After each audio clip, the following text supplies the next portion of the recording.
ごめん。この後稽古だから早退するんだ。それじゃあ。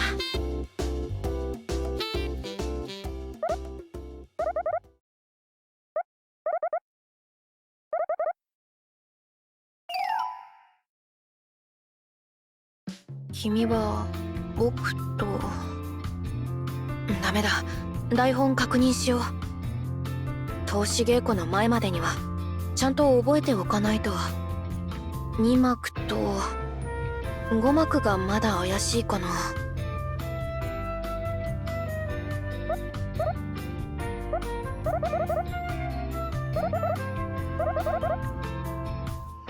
あ、先生。いつも通り早退届は出してるので。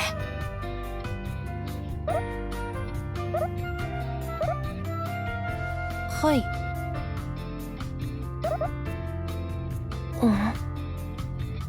じゃあ。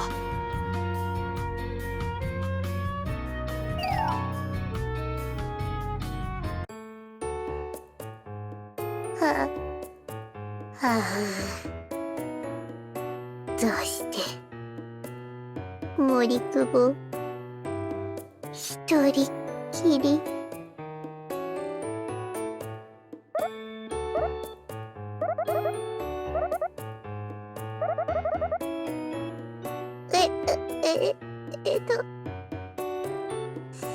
その他のみんなはまだですかね。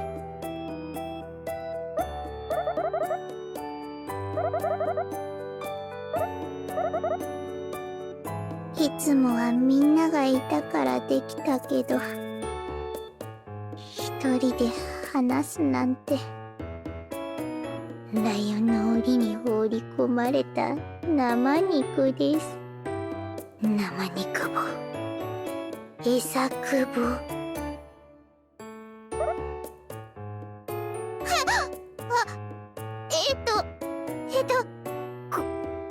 ごめんなさい。ちょっとお手洗いに。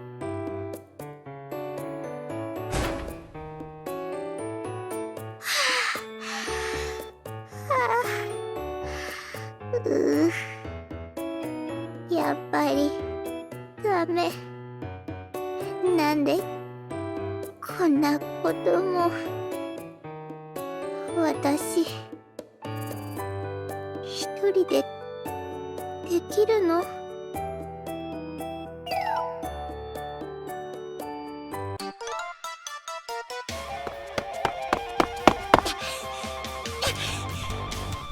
台本を読み込みすぎて遅刻など許されざること。打ち合わせまであと15分。急がなければ。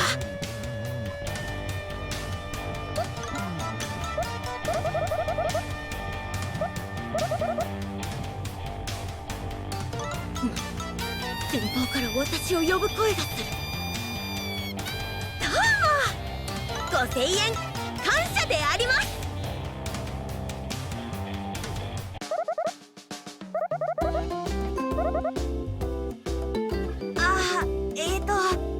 写真は事務所を通さねば。愛獣たちも今は持ってきておりませんが、鍛え上げた肉体であればこの通り。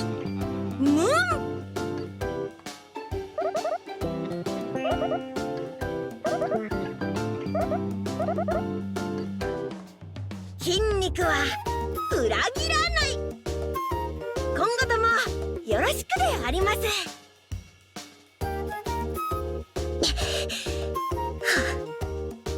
覚えたセリフがどこかへ行ってしまった。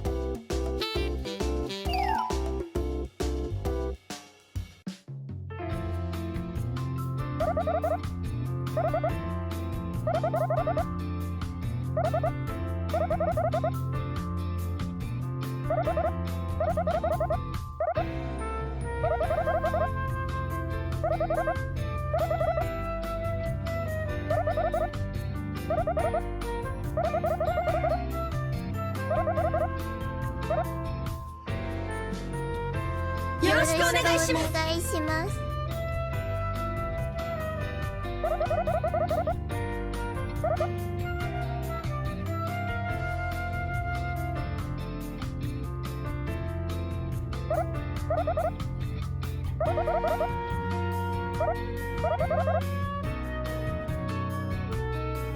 はい。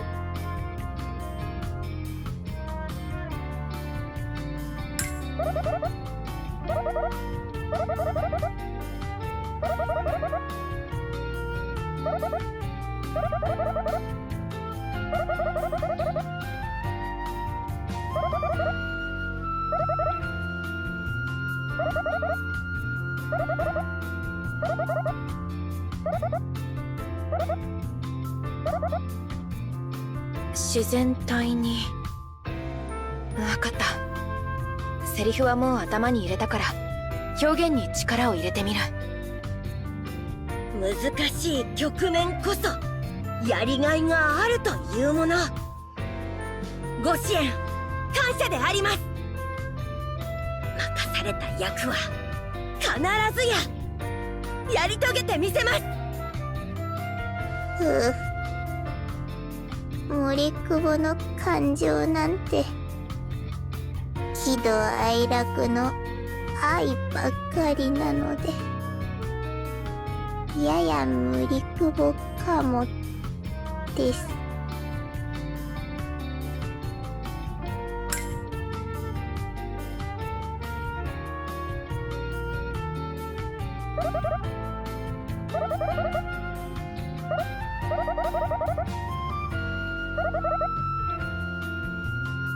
お疲れ様でした。お疲れ様でした。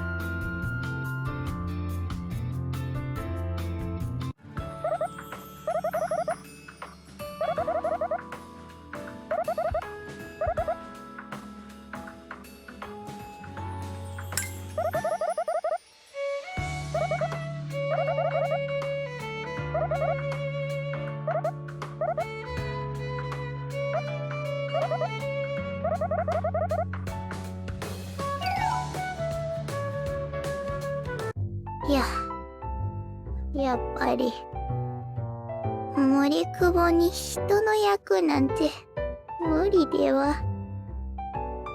脇役向きだし、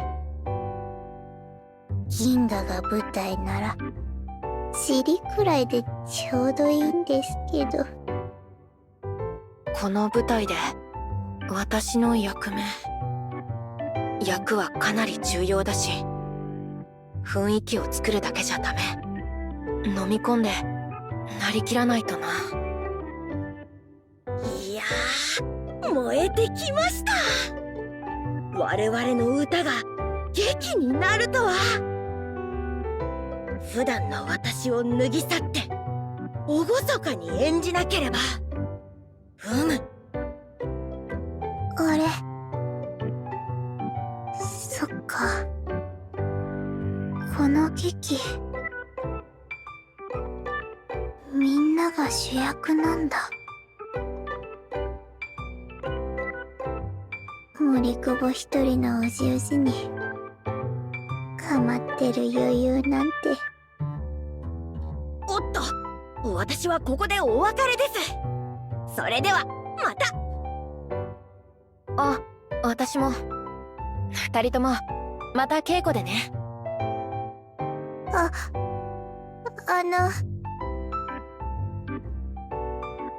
はい。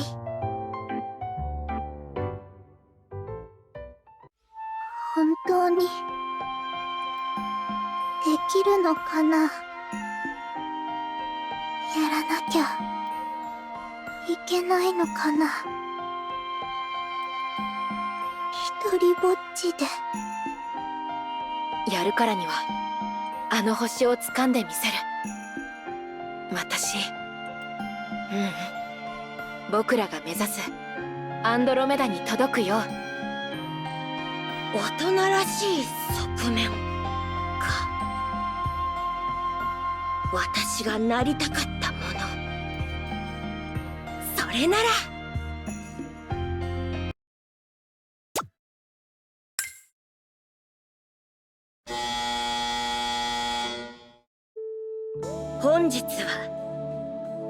銀河を渡るアンドロメダにご乗車いただき誠にありがとうございます。当列車は星々をつなぎ素敵な出会いへの架け橋となりましょう。皆様の探し物が見つかりますように。それでは星を巡る旅をごゆるりとお楽しみくださいませ。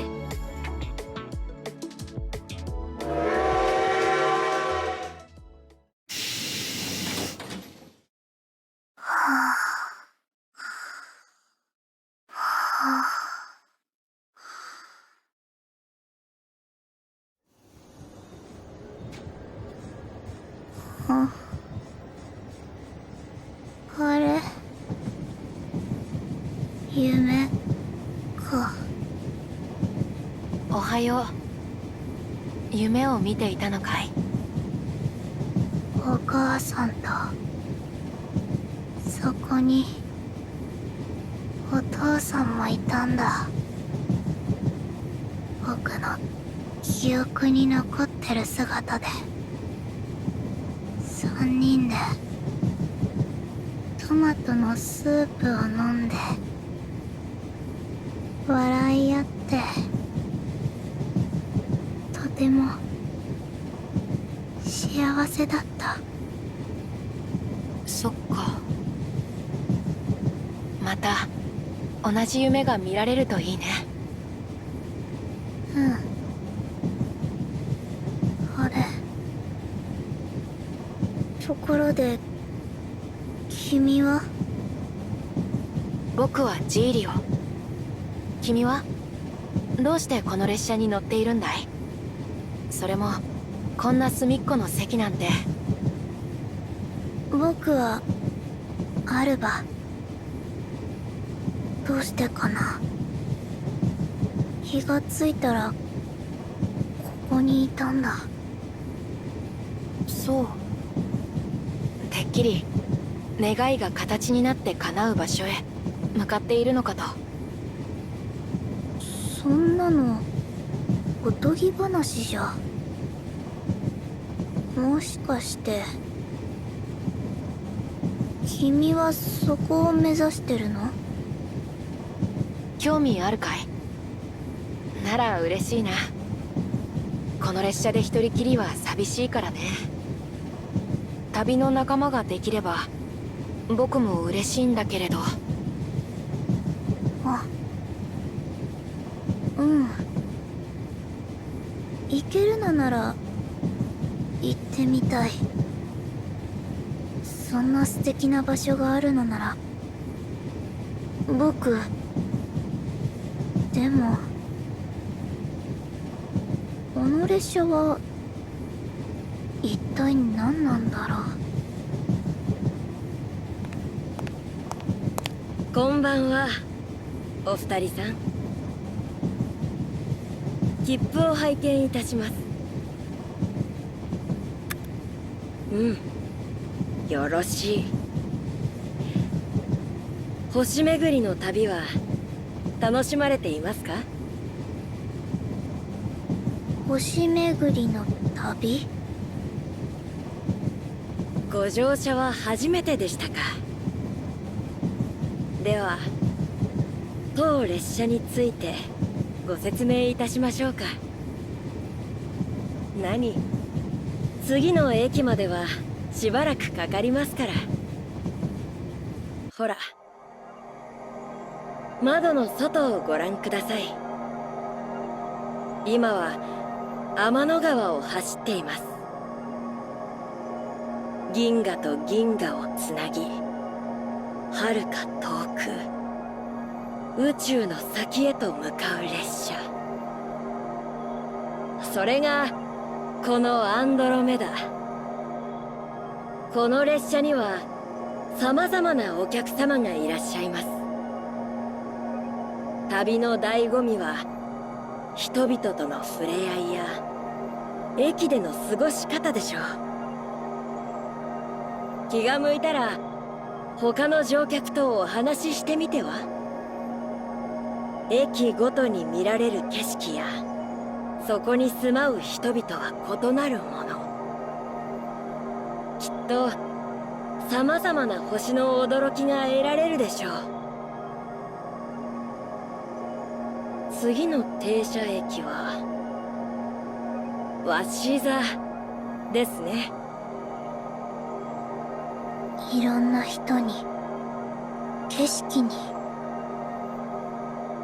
会いに行く旅か。ジーリオ、何か考え事？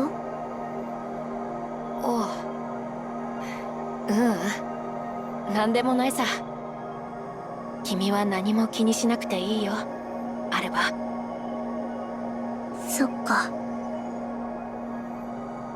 さて、しばらくの後鷲座に到着いたします。ここは停車時間を長く設けております。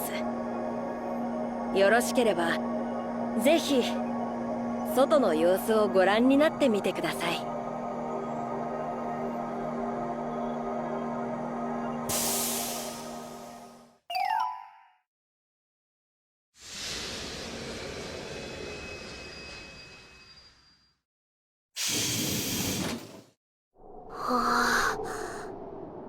僕ら星と同じところにいる。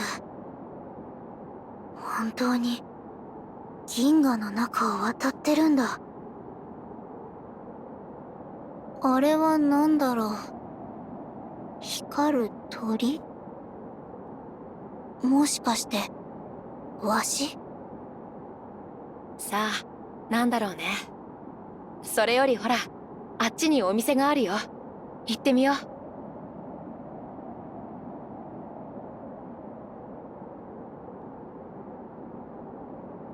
わしの羽に青いリンゴに星のかけらのお菓子？キラキラしてる。どんな味がするんだろう。すみません。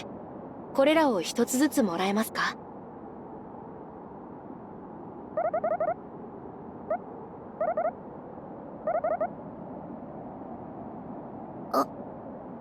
ありがとうございます。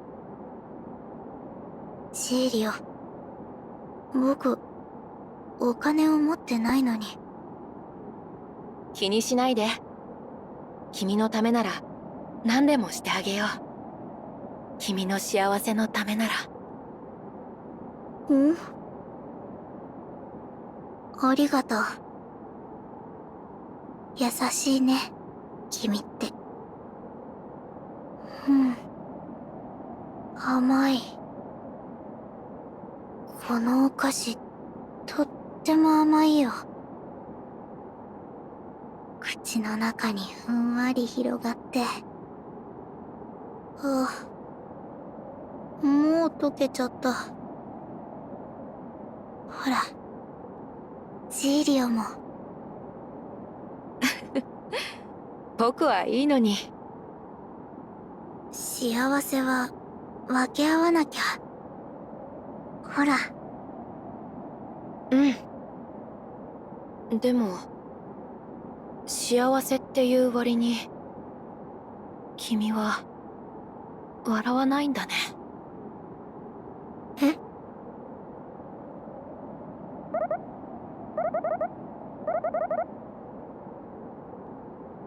柵の向こうに人だかりが。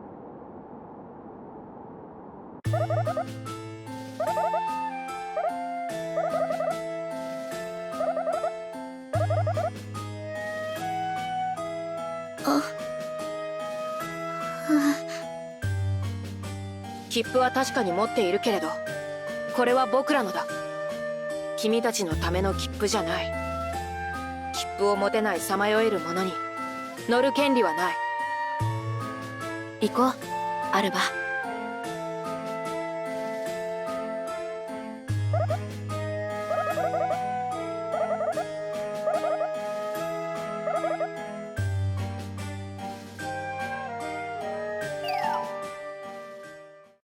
おかえりなさい。鷲座の駅はどうでした？いい出会いはありましたか？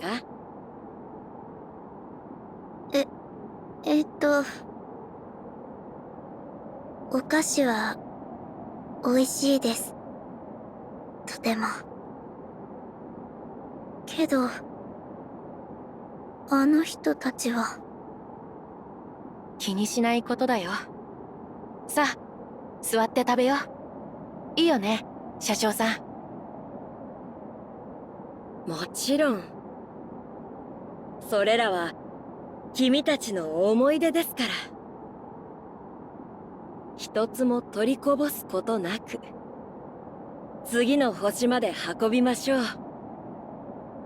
この旅は楽しいことだけではないかもしれませんね。ですが君たちの思い出が幸福に満ちることを祈ります。それでは良い旅を。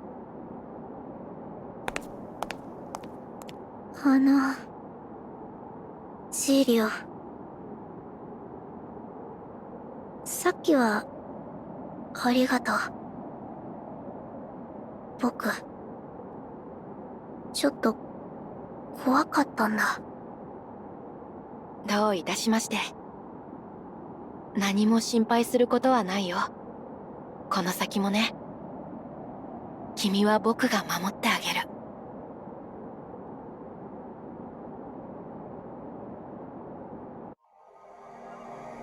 星の巡りは人の巡り。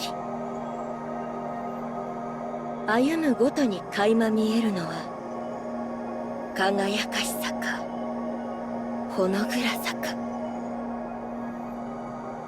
さて次なる星へ向かうといたしましょう。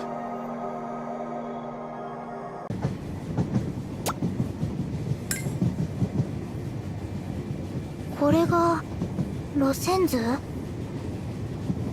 っ黒い紙だけど、その上に、文字が浮かんだり消えたりしてる。そう、面白いだろ。君と出会う前の駅で買ったんだ。通った駅の名前はどうしてか消えてしまうみたいだけど、僕らは鷲座を出発して次の停車駅は矢座だね。こと座、小狐座、白鳥座。本当に天の川だ。願いが形になって叶う場所ってどこなんだろ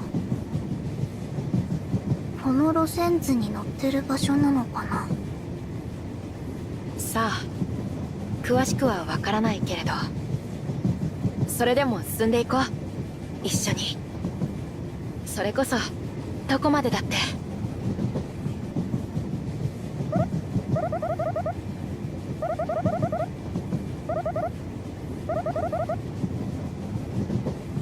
そういうことでしたらこちらへどうぞ。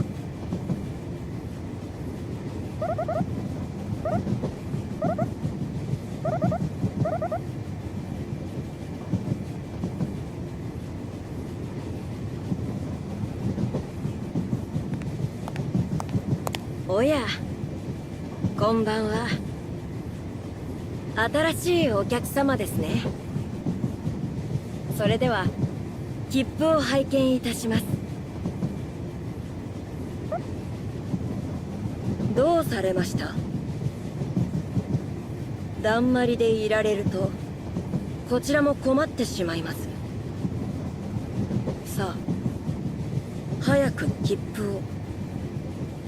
まさか切符をお持ちではないなんてことは。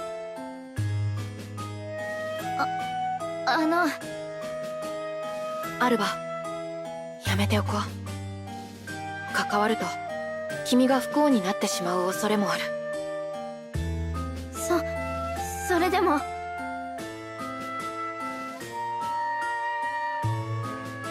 車掌さん、この子の切符は今はお母さんが持っていて、他の号車にいて、だから大丈夫です。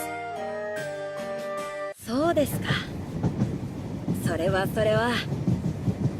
旅の邪魔をしてしまい申し訳ありません。良い旅を、少年。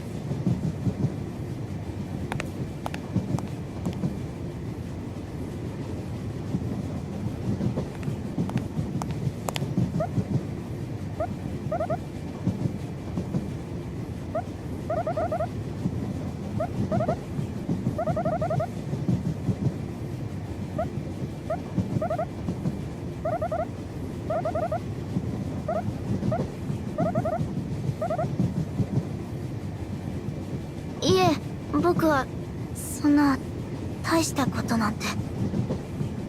それよりあなたたちはそうまでしてどこへ行くんですか？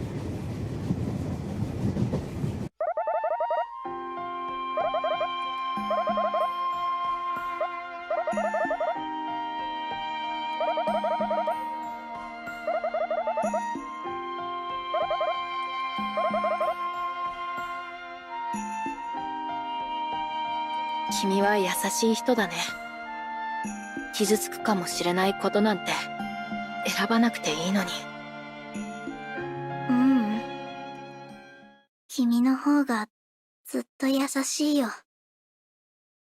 ねえ、次の駅でも降りてみよう。不思議な影が見えるんだ。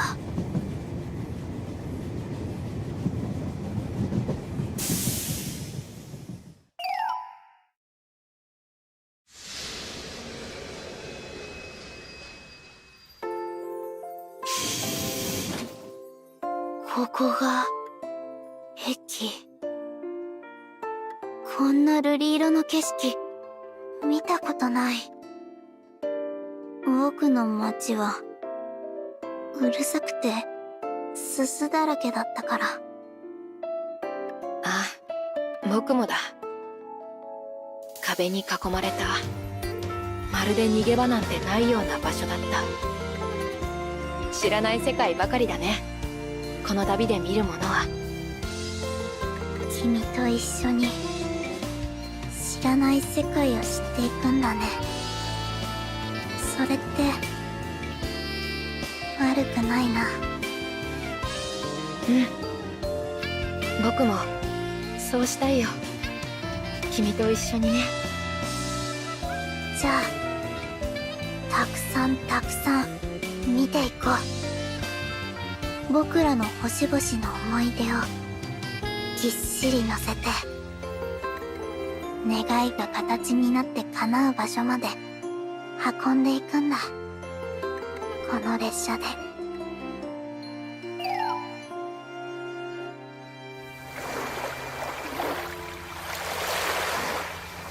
星の海。海の星？いや、星の…あ、ガラスみたいな魚が泳いでる。ね、このキラキラしたのは水星のかけらかな。きっとそうに違いないよ。ほのかに青く光ってる。素敵だね。ほら、そこにも、あっちにも落ちてる。ここでならどれだけ欲張りになったっていいんだ。こぼれてしまうくらい拾っていこうよ。すごいや、独り占め。二人占めだね。ここはなんだか凍えてしまいそうだよ。手をつなごう。一人だったら温め合うこともできなかったな。君と一緒でよかった。ねえ、これはなんだろう。白い光がひらひらと踊ってるみたいだ。あれは雪の妖精かな。じゃあ僕らも彼らと一緒に踊ろうか。いいだろう。星の瞬きしか僕らを見ていないんだ。あ、君って人は結構強引だな。嫌いじゃないけど。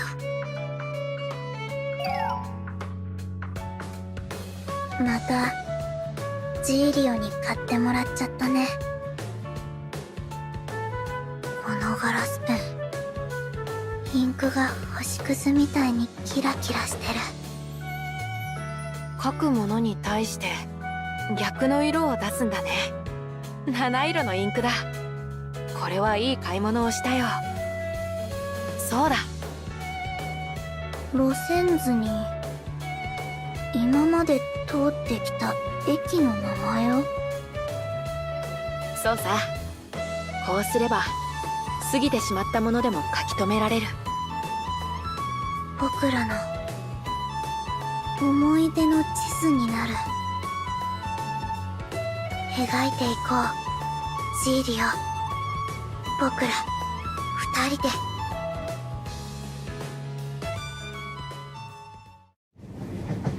ごきげんよう。ここ空いているかしら。そちらはお友達と一緒に銀河の旅？はい。僕ら願いが形になって叶う場所を目指してるんです。そうだ、何か知っていませんか？奇遇ね。似たようなものを私も探しているの。何でも元に戻してくれると言われている空の糸で織られたベルベットをね。こんばんは。ようこそ銀河を渡る列車へ。切符を拝見。おや、ええ、願いが叶う。似ている。僕らが目指すものときっとあるんだ。この銀河の向こうにそれぞれの本当の幸せをつかむための場所が。お客様はお一人のはずですが、切符を2枚お持ちですね。これは私と娘の分。あの子を取り戻すためにこの列車に乗っているんだもの。今はいらなくとも帰り道に必要になるでしょ。確かにあの子を取り戻すためならどんなことだってする覚悟よ。けれどこれは私の力で手に入れた切符。人から奪ったものじゃないわ。それは確か。ああ、ご心配なさらず。この切符は間違いなくあなたのものです。それでは良い旅を。お二人とも旅はどうですか？前はあんなお話をしてしまいましたが、楽しめていますか？はい。ようやく目指す場所が見えてきたのかもって。僕楽しいと思ってます、この旅。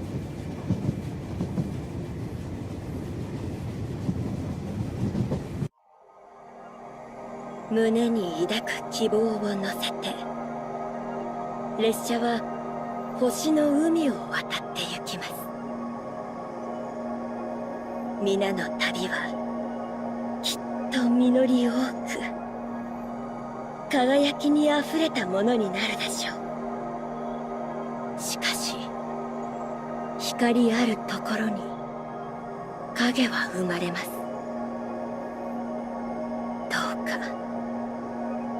どうかその心に陰りを落とされぬよう。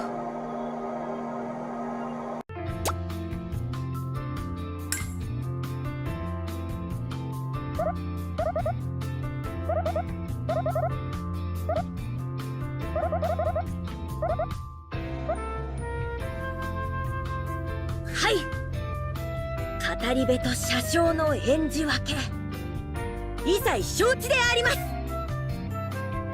すみません、いくつか質問があるんですけど、ジーリオはアルバに対してすごく好意的だと思うんですが、こことここのセリフちょっと冷たすぎるような気がして。は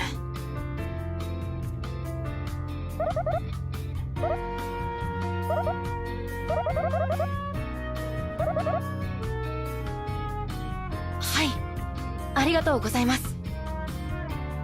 はあ、やっと投資終わり。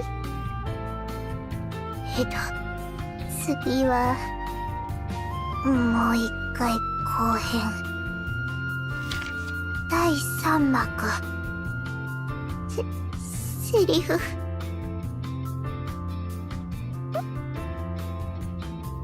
改めて思いますが、この役をもらえて良好であります。結構自分とつながる部分があると言いますか。いや、表面的には普段の私とは異なるとも思いますが。わかるな、その感じ。役と自分に共通点があるって面白い。似てるからこそ演じることが難しいんじゃ。私だけなのかな。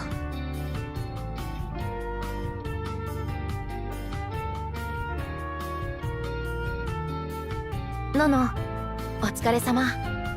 セリフいじるからちょっと見てほしくていいかな。ああ、それは私も聞いておきたいですな。リン殿とノノ殿の言葉選びは詩的であると伺っておりますので。リンさん、アキさんもどうしてそんなにちゃんと演じられるんですか？確かに今回もらった役は森久保とも似てるところがあって、でもだからって演じやすいとかそういうのじゃない気が。自分と混ざっちゃうような怖さがあるんですけど。初めこそどう演じるべきか悩みましたとも。おそらくそれは誰しもがそうであるかと。私もそう。もともと演技が得意とかそういうのじゃないし。でもやっていくうちに自分とは似てるけど役として割り切れたっていうか、舞台上では別の自分になっていくみたいな感じかな。もともとの私がこれだという自分を強く持っているからこそ、役としての別の人生を楽しめている感じですかな。役としての別の人生。そんなのこの一生だけで燃え尽きそうな森久保に無茶すぎる話で。やっぱり無理。まあまあ、そんな青い顔してちゃ魔法使いさんに心配されちゃうよ。これから別の人生を楽しめばいいんじゃない？森久保の顔色は通常運転ですのでお気になさらず。列車とかけてるのかな。はあ、イズブニッチェ、すみません。少し聞いていたんですけど、演じることの悩みですね。アナスタシアさんまで。演技の表情と味は積み重ねてきた経験だと学びました。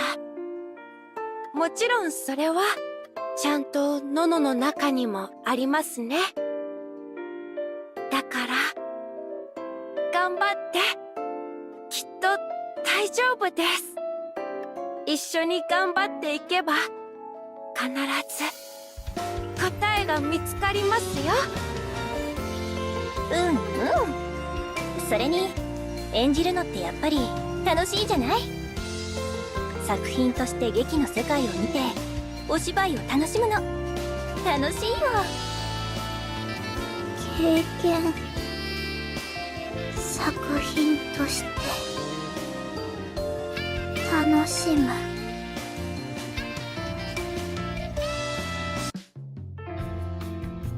演出家の先生もスタッフさんたちもまだ戻ってこない。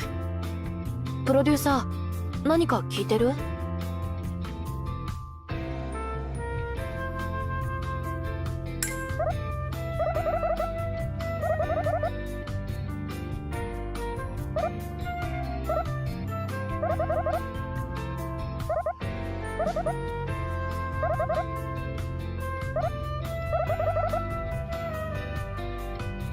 わかりました。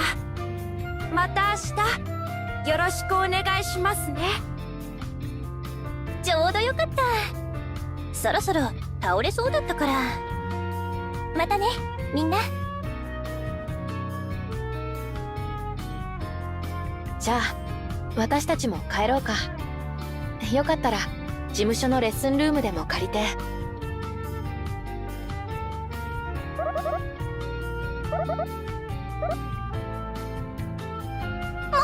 リクボだけですか？何を言われてもくじけない心でありますよ、ノノだな。また明日笑顔で会いましょうぞ。ノノ、あんまり相談に乗ってあげられなくてごめんけど、私たちはその分全力で行くから、一緒にいい舞台を作ろう。ああ。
はい。お疲れ様でした。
経験、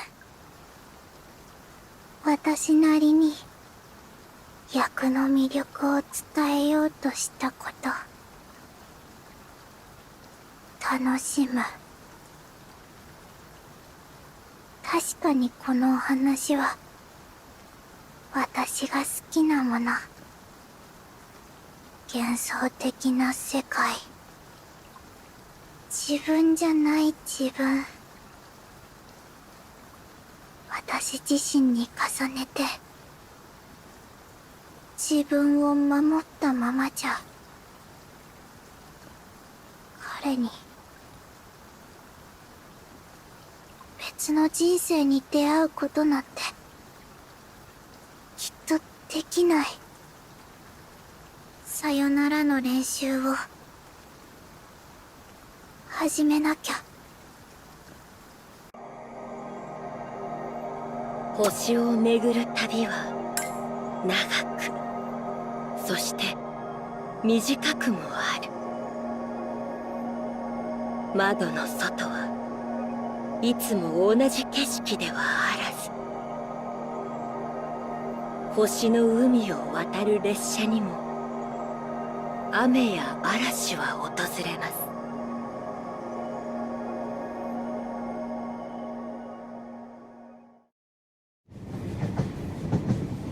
イレーネさん、こちらが3等の客車です。それにしても1等車から3等車へ移りたいだなんて珍しい申し出ですね。何か理由がおありで？ありがとうございます。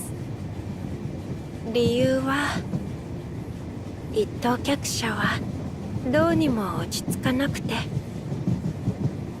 どうしてこの切符を持っていたのかわからないですし、私自身の力で手に入れたものではなく、父の力で与えられたものだとしたら使いたくないんです。恩にしたくないというか。さようですか。まあこちらの号車からでも見える景色は変わりません。それでは良い旅を。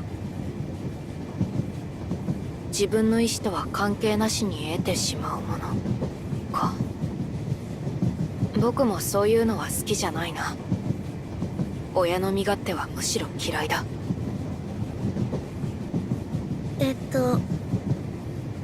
イレーネさんでよかったのかな。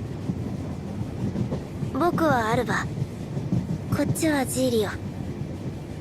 あなたはどこまで？旅の行き先、目的ですか。実を言うと、そんなものはないんですよ。逃げてきたんです。少し家庭の問題があって、父と母が不仲なものですから、それから逃げただけ。だからただ列車に揺られて星を眺めるだけなんです。それだけのために豪奢なふかふかのソファはいらない。私がいなくなって二人がどうにかなればいい。それだけです。私がどこへ行ったって、私がいなくなったって解決しないというのに。どこかで降りなければいけませんよね、こんなの。どこかで。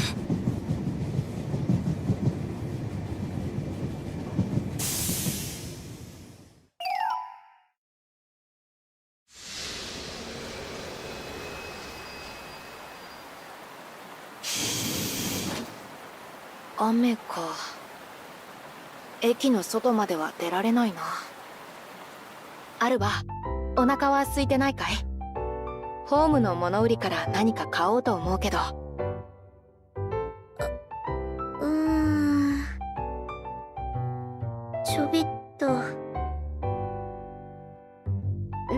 んまり君に甘えちゃうのも悪いよ。お金のことだったら本当に気にしないで。この列車で全て使い切っちゃってもいいんだ。へえ、太っ腹だね君は。じゃあありがとう。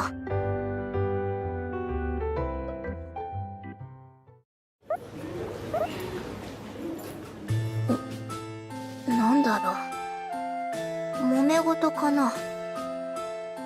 人のいさかいなんてよくあることだよ。さあ早く戻ろう。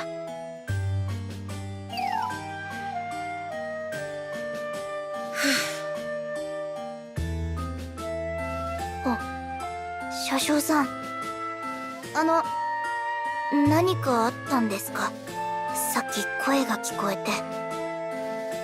ああ、騒々しくて申し訳ありません。不正乗車の女性を降ろしたんです。少し言い合いになってしまってお騒がせいたしました。それって親子二人で乗ってた。ええ、切符を持っていない方を乗せるわけにはいきません。それが規則ですから。でも何も無理やり降ろさなくったって。確かに不本意でしょう。でも尋ねた時にはっきり言ってくだされば、こちらも彼女らの望む駅までは送り届けてもよかった。しかしお子さんが嘘をついたのです。母は切符を持っていると。それを叱責することもなくお母様は同調した。ですから降ろさざるを得ませんでした。嘘はいけない。切符がないならば座席はない。それがこの列車のルールです。それではお二人はこれからも良き旅を。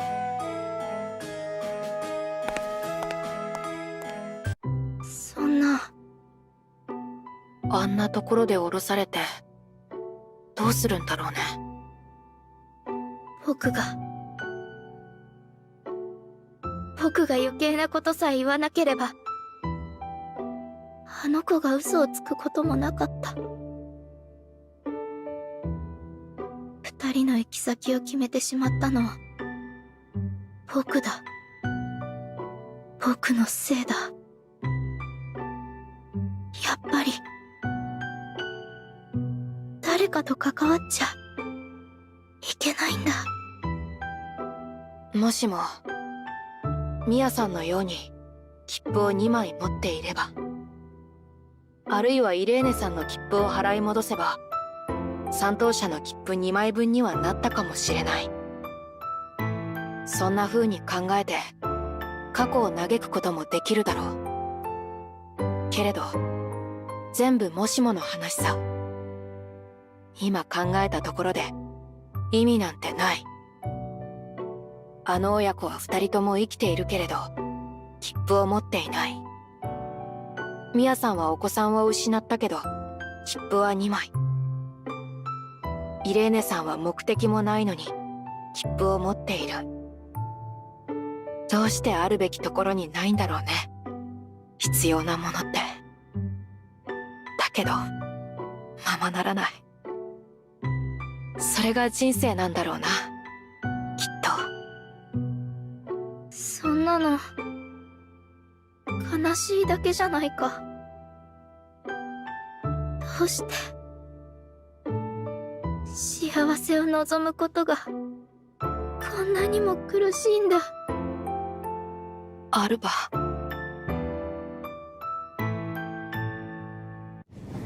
ごきげんよう、二人とも。お隣いいかしら。ほら、ご挨拶して。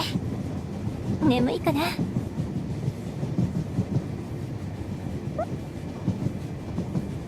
あ、ミオさん、どうぞ。ってあれ、この子は。この子のお母様にね、どうしてもって。ほら、私は切符をもう一枚持っているでしょ。最初は押されて押し付けられた形だったけれど、同じ母親だから気持ちが分かってしまったから、この子を大切にしたい、その思いが。そうしてこの子と過ごして考えが変わってきたの。閉ざされた未来を追う前にすべき役目を与えられた。この子との出会いはおぼし飯なんじゃないかって。だったらこの子の未来を、開かれた未来の手助けをした方がいいんじゃないか、そう思ったの。じゃあお子さんを取り戻すっていう願いは諦めたと。まずはこの子が生きていける場所、ペガサス座へ行くわ。自分の子じゃなくても送り届けるくらいはできるもの。それから先はまた考えてみる。でもきっともう列車には乗らないわね。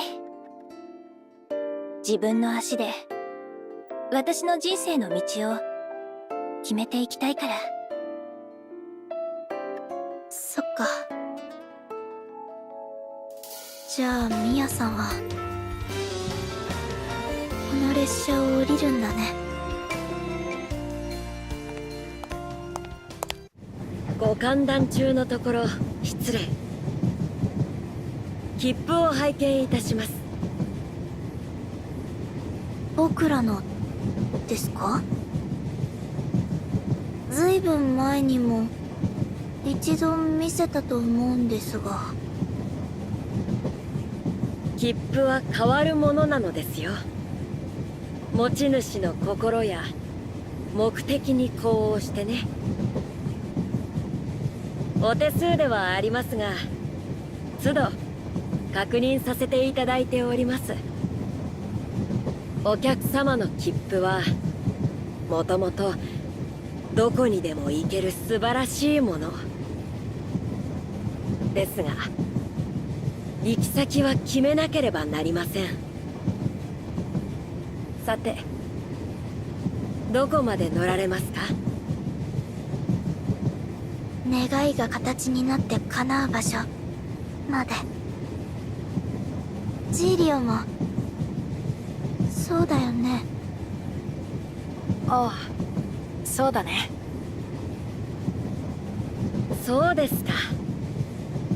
であればお二方はこのままこの列車に。ほとんどの方は次の停車駅で降りられるでしょう。次のトカゲ座は乗り換え駅となっておりますから。その分停車時間も長いので、また外の様子を楽しまれてみてはいかがでしょう。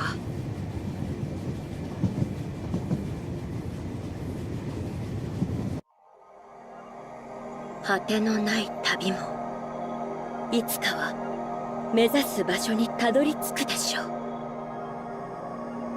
もうじき目指すアンドロメダが見えてくる。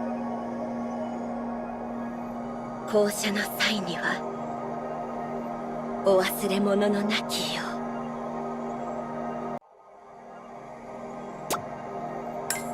う。いよいよ終着駅も近くなってまいりました。けれど終わらないこともあるでしょう。どのような結末に向かうのかは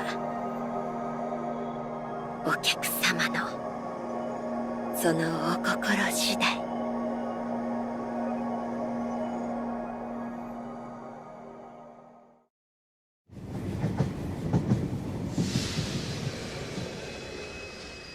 ああ、もうトカゲ座なのね。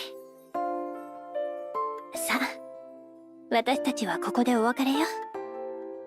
乗り換えしなくちゃね。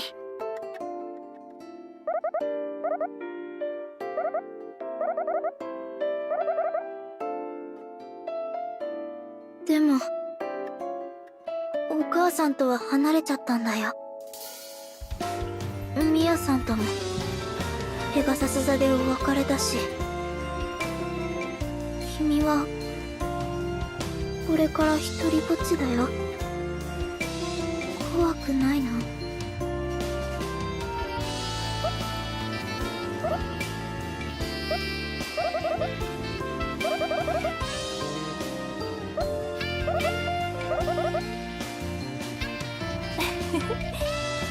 旅立ちの決意はバッチリみたいね。この子のことは心配しないで。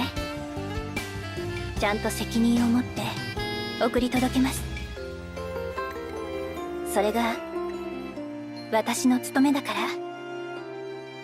ら。あなたたちのその不安そうな顔もきっと笑顔になる時が来ることを祈って。心は変化していくものなんでしょ。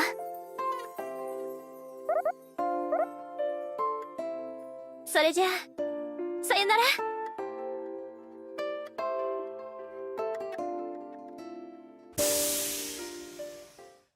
人もずいぶん減ってきたね。最初の頃みたいに僕らの声がこんなに響いて。きっとみんな乗り換えなんだろう。どこかへ向かうために他の列車に乗って星の海を越え別の銀河に渡っていくんだ。こんばんは、二人とも。短い間だったけれどありがとうございました。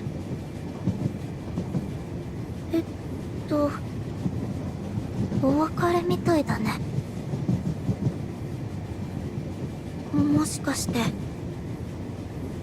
イレーネさんも降りるの？はい。ミヤさんたちを見て家族のことを考えて、望まれていない結婚で、そして望まれていない子だとしても、いびつな家族だったとしても、家族は家族ですから。父と母の間は私にしかこの溝は埋められない。そう気づいたんです。だから逃避の旅はこれでおしまい。帰ろうと思います、家に。私はそうすることに決めましたよ、ジーリオ。へえ、僕には関係のないことだけれど応援くらいはさせてもらうよ。では私はこれでさよなら。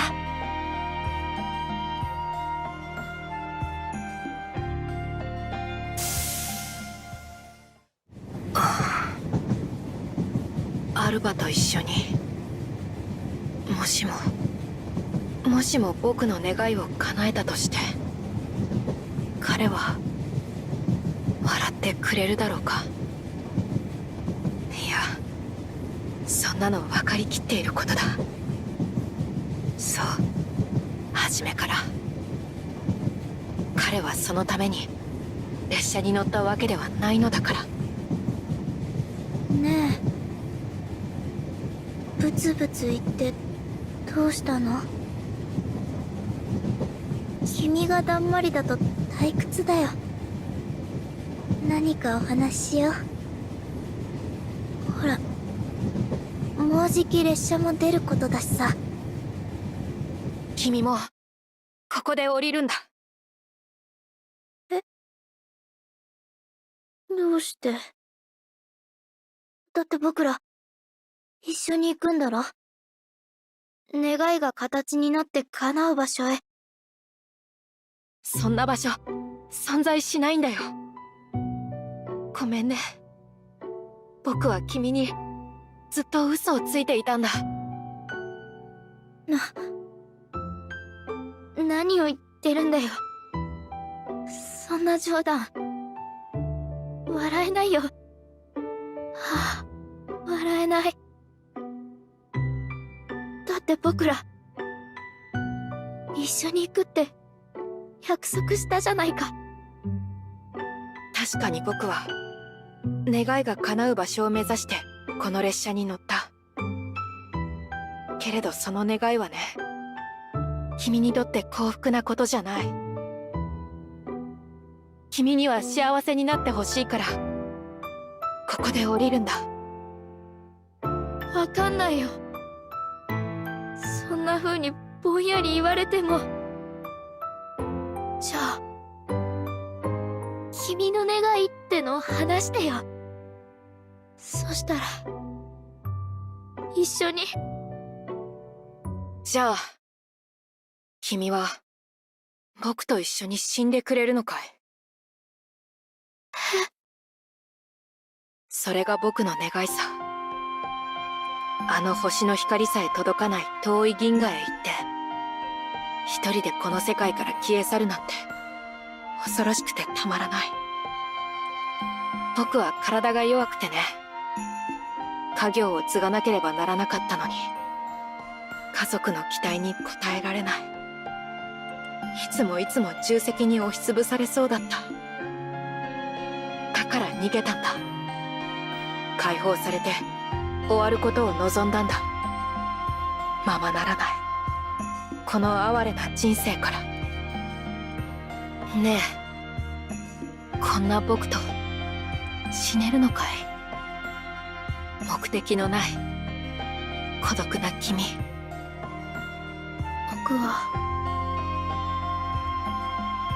僕には目的なんかなくって、ただ一人でいるのが寂しかった。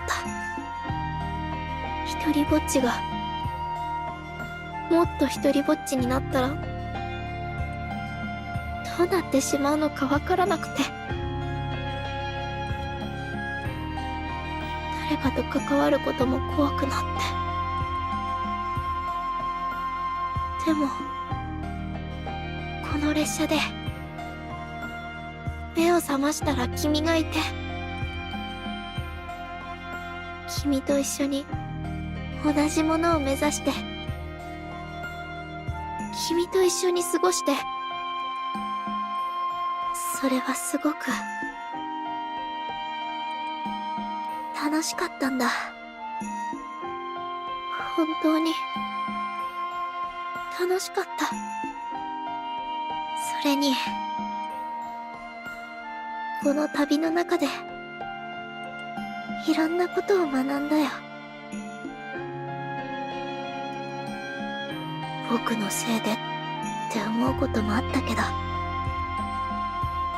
それでもだからこそ誰かのために何かができたらって。でも君の願いは一緒には叶えてあげられない。ごめんシーリオ、ごめん。それでいい。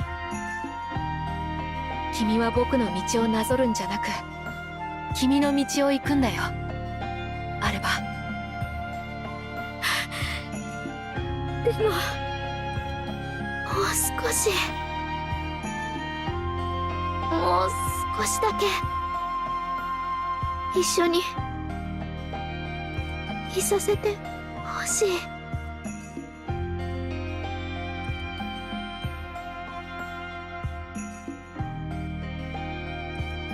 そこは何もない。銀河と銀河の狭間の空白のような駅。降車の際は思い出をお忘れなきよ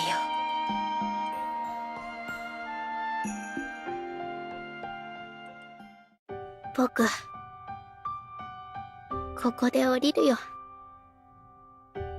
自分の足で自分の道を探してみる。ここまで一緒にいてくれてありがとう、シーヨ。うん、楽しかったよ。僕も。寂しがり屋でか弱くて優しくて誰よりも人間らしい君。どんな時でもそんな君が素敵だったよ。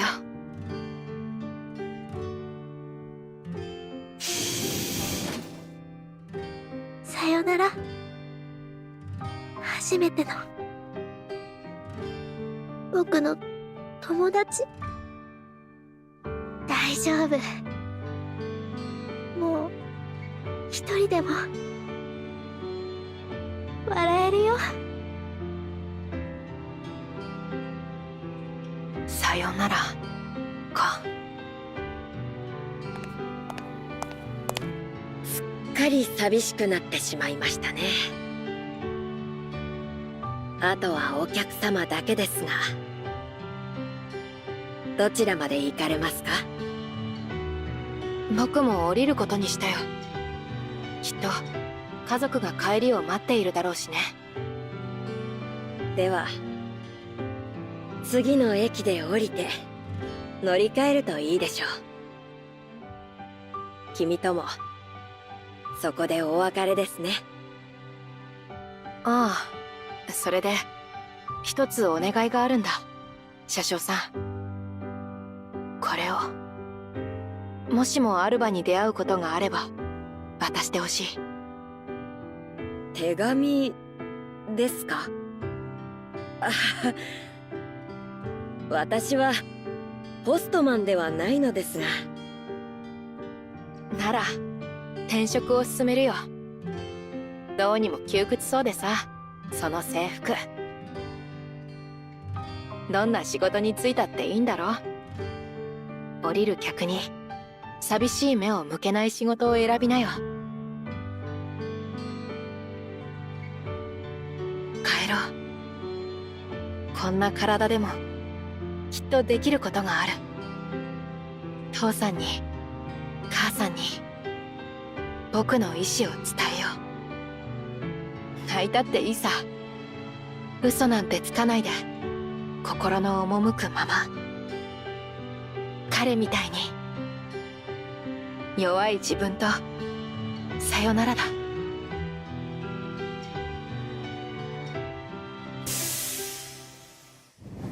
また私一人だけになってしまいました。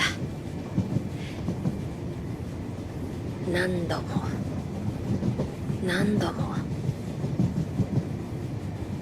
誰もが目的を見つけてこの列車から降りていく。私の切符はきっと永久に。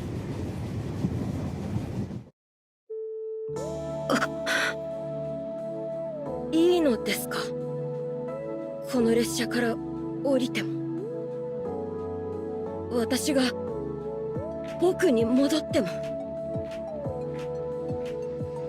また歩み出すことを許してもらえるのですか？こであなたの旅はおしまい。あのお客様も言っていました。好きに選ぶといいと。さあ、自由な道を進むのです。僕は何にだってなれる。ええ、そうですとも。なりたかった車掌にもなれた。でもそこから何かにもなれる。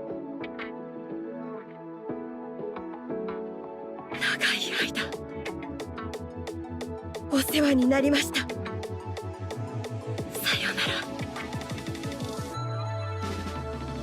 さよなら、アンドロメダ。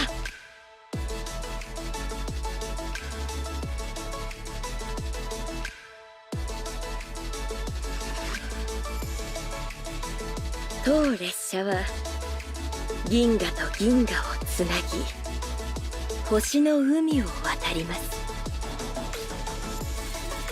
皆様の心の赴くままに星と出会い、人を巡り、やがてご自身の足で新たな道を敷く。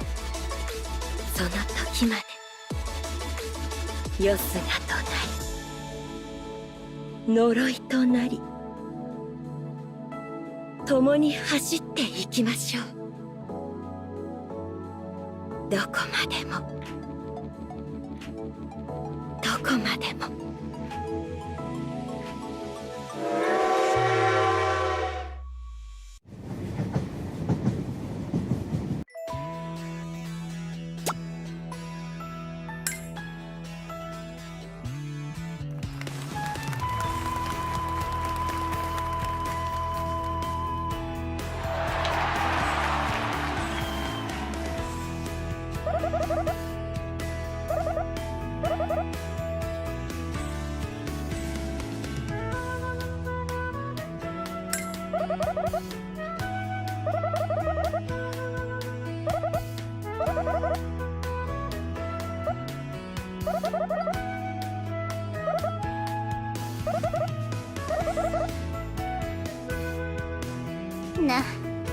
なんとか終わりました。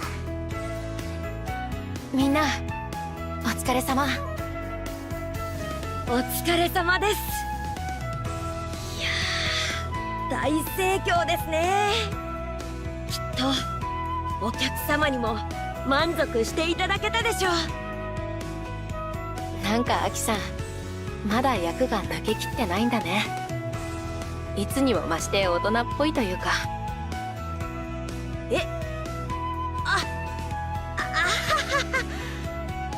そういうリン殿もまだオーラが出ておりますよ。オーラってもう少し僕って言ってみてもいいかもしれないね。うちに秘めたる思いは暗く、故に嘘をつき続ける少年。のの殿の役が光だとすれば、リン殿の役はまさに闇でありましたな。であるからこそ神秘的なオーラが離れないというか。待ってください。今聞き捨てならない言葉が。森久保が光を。そうだよ、ノノ。最後の涙と笑顔、私もグッときたな。あの舞台の上でノノは間違いなくアルバだった。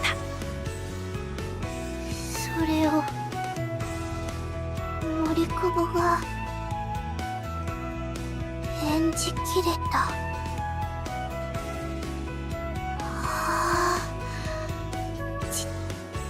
実感が、なんかだんだん疲れ様です。とっても素敵な劇になったね。儚さや寂しさの中に希望が秘められていて、みんなの力でしっかり伝えられたね。嫌なものからは逃げたくなりますが、それに正面から立ち向かっていくのも大切ですね。はい、おっしゃる通りで、ちょっとだけ目線が上になったような気がします。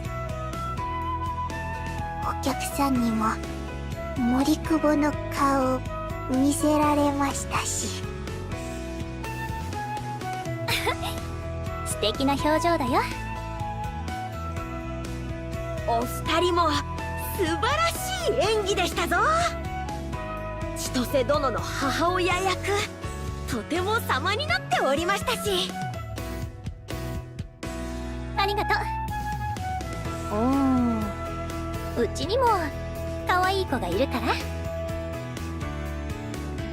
アーニャの普段見ないような表情や小姉もすごく新鮮で、でも芯が通ってた。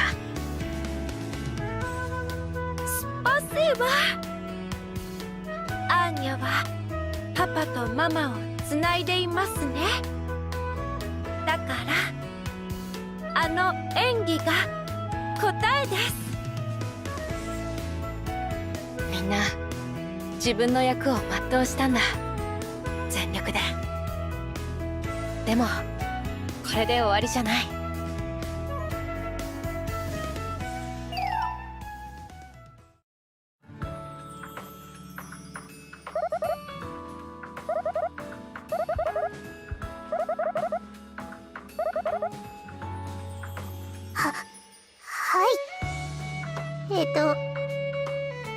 まず主演ってありがたいものをいただいておきながら大変恐縮なんですけど、この劇はみんなが主役です。だからみんながみんな本当に自分自身と向き合っていて、それは劇の中でも演じている森久保たちも同じで、向き合ったからこそ役にも自分にも自信がついたかも。ちょびっとだけですけど、森久保なんて光にはまだまだですから。それから自分じゃない人生を歩んでみるっていうのが演技です。演じている間森久保を忘れてみるのも、それはそれで楽しいかなって思えました。お芝居の感想でしたけど。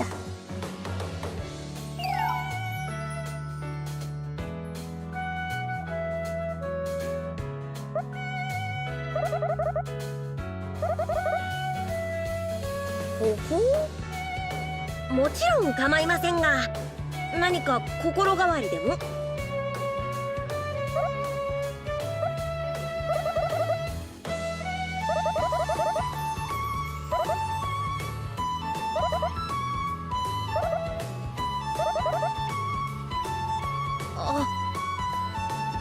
ありがとうございます。私も劇を経て少し心持ちが変わった気がしますよ。もちろんいつもの私らしい私も好きでありますけれど、そこに新しい私が加わったと言いますか。うまく表現できませんね、この感じは。私もまた変わったのでしょうか。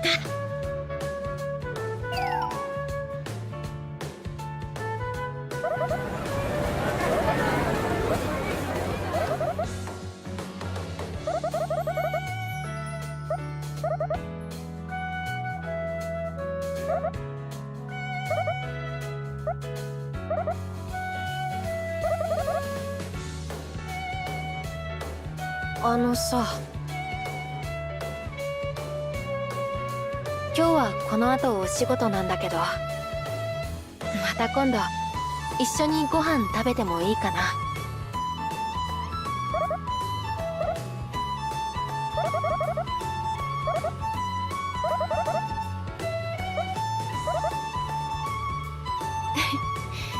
楽しみにしてる。それじゃあまた。さよなら。よ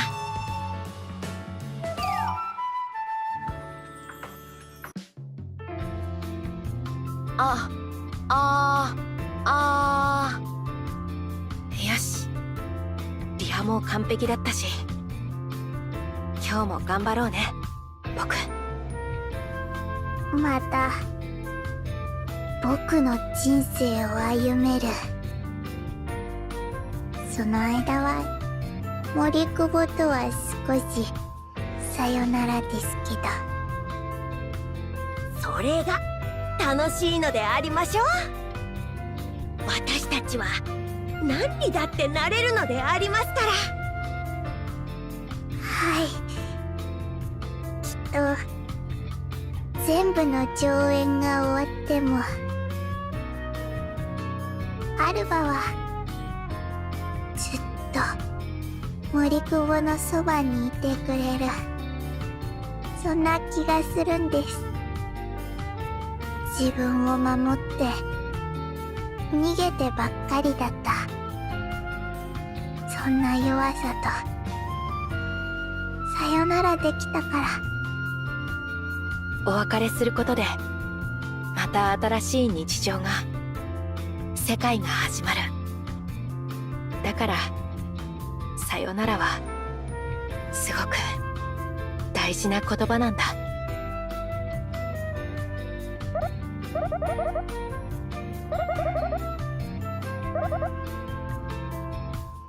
はい。